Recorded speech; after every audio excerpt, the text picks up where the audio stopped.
Apérovision.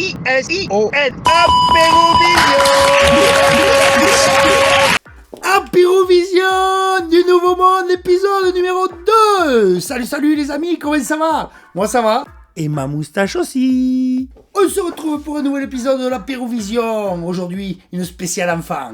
On va parler ensemble de la rentrée des classes. Voyons tout d'abord comment tout cela a commencé.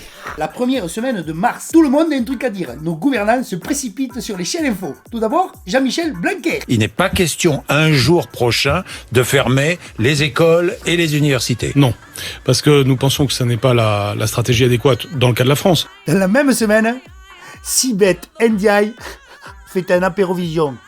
Il nous annonce ça. Il y aura sans doute un moment, comme l'épidémie malheureusement risque fortement d'arriver, on ne va pas fermer toutes les écoles de France. Comme quand il y a une épidémie de grippe en France, on ne ferme pas toutes les écoles de France. Puis, le samedi 14 mars, le Premier ministre Édouard Philippe met tout le monde d'accord et annonce dès le lundi 16 mars la fermeture de toutes les écoles, les crèches, les lycées, mais pas les bureaux de vote.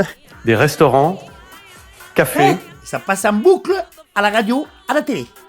Panique dans les chaumières, les parents sont affolés. Fiston, viens ici, papa il va te faire un tatouage. C'est pour plus de sécurité. Hein? Oh, parfait. Chérie, viens voir, regarde. Tenir hors de portée des adultes. Parfait, non?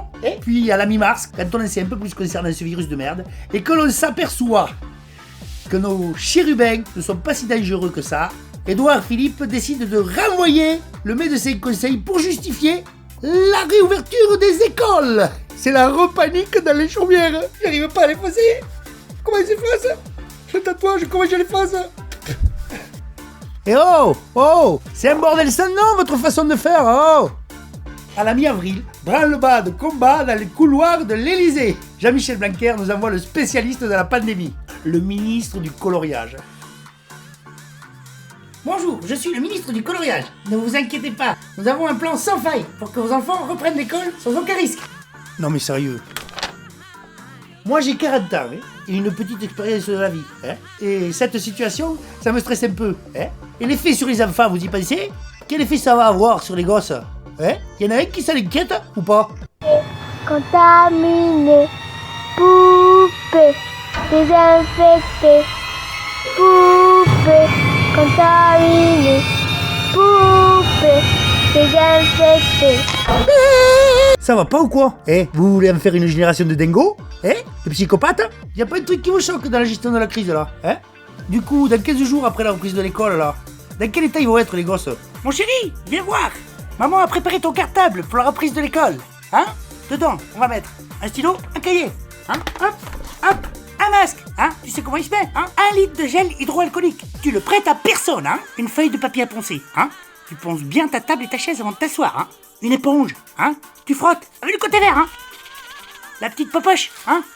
De quoi? C'est pour le pipi caca. Il est hors de question que tu ailles aux toilettes là-bas. Tu feras ton popo là-dedans. Et tu le ramènes à la maison. Hop, j'allais oublier ton goûter. Bisous? Non. Embrasse ta main. Du coup, c'est quoi la prochaine étape, Un parc d'attractions spécial Covid, avec des toboggans à usage unique, et des piscines de gel hydroalcoolique. Et le prochain jeu vidéo à la mode, Luigi désinfecte et Mario frotte. Et le prochain film d'animation de Disney, Atchoum au pays des merveilles. Atchoum. Ah là.